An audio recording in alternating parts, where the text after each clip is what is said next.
This video is part of a series that we've made to help you set up and use your MyCloud Home. I recommend watching all the videos as you could learn something new that you can use every day. Let's get started. In this video, you'll learn how to set up your new MyCloud Home. In the box, you'll find the MyCloud Home, an Ethernet cable, a power adapter, and the quick installation guide. Let's begin by plugging in one end of the Ethernet cable to the back of your MyCloud Home, and the other end to the back of the router. Then, let's plug in the power adapter and wait for the light to come on steady.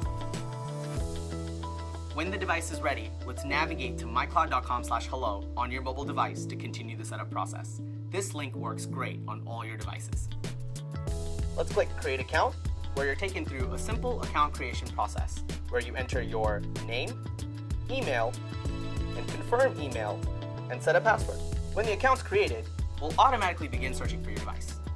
Once we've found your device, go ahead and click on Connect to link your account. Lastly, you'll be asked to share information about your device and application to help us improve the product. We recommend that you turn this on.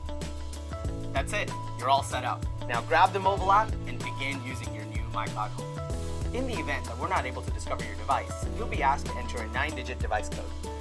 This device code can be found on the quick installation guide, as well as the bottom of your MyCloud Home. This device code will help us discover the device and link your account so that you can complete the setup process. As you can see, the setup process was effortless. For more help on this and other topics, please visit mycloud.com/learn.